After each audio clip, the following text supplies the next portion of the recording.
Alright, we're going to start today off with the bug called the SOS. It's a bug that Orvis, the Orvis company, has picked up and will have in their 2011 catalog. However, I'm lucky enough to have one of my good buddies, Spencer Higa. He actually came up with the fly, so it's proven itself to be quite effective on rivers such as the Madison, the Green River, the Provo River, many other creeks and rivers here in the west. So we'll get right to it. I'm going to start by wrapping my thread behind the bead.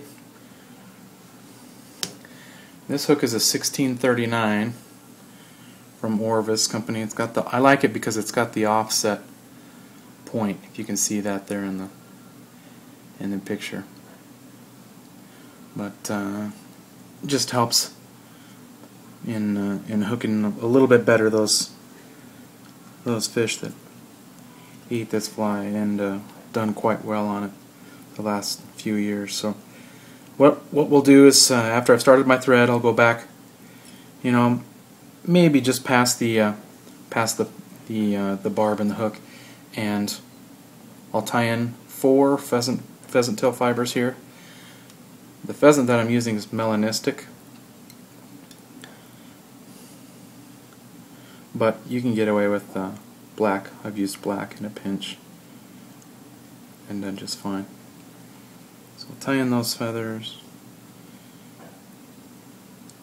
Then next we'll start with the rib.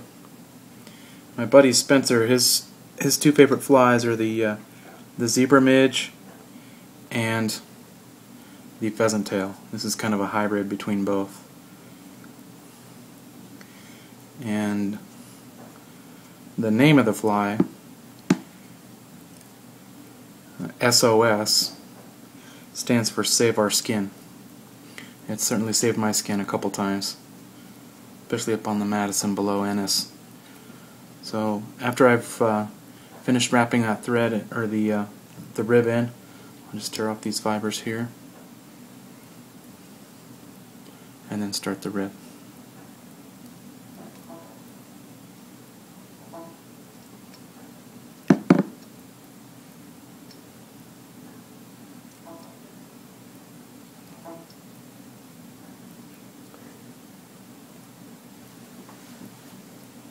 Okay.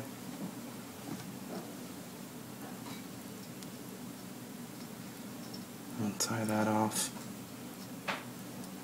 Now I'm using silver wire, silver small UTC wire. You can use gold. We found silver to be most effective, but if you're in a pinch, you can use gold. And then the next part of this fly is red floss.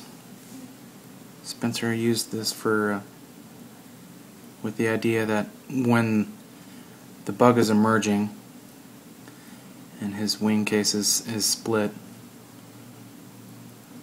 those wings are about to pop out. It's pretty noticeable in some of those mayflies, so especially with this fly as well, you can see that it stands out from the naturals, and it's proven to work quite well. So after I've tied in the floss, now you want to make sure that floss is evenly tied on the top of the hook. Okay.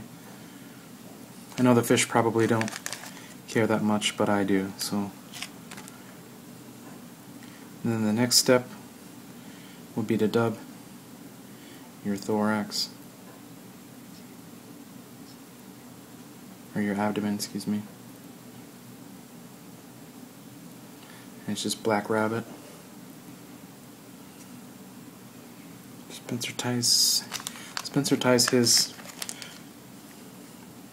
on the fat side, so I like to tie him on the fat side too. Dab a little more.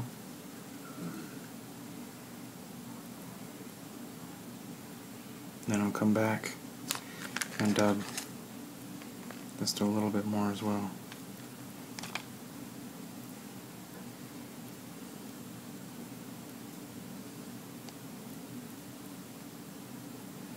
In a clockwise direction. Come back to the front. Now you can tie this in larger colors, or excuse me, larger sizes as well, and different colors to match the naturals in your area.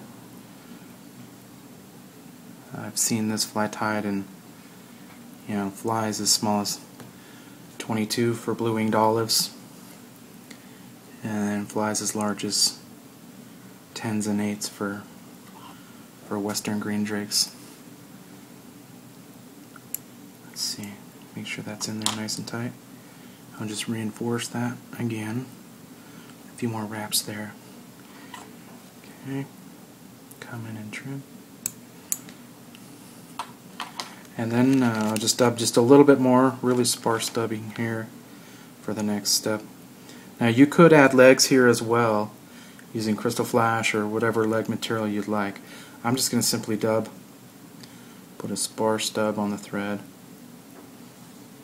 and finish the fly with a 5-turn whip finish.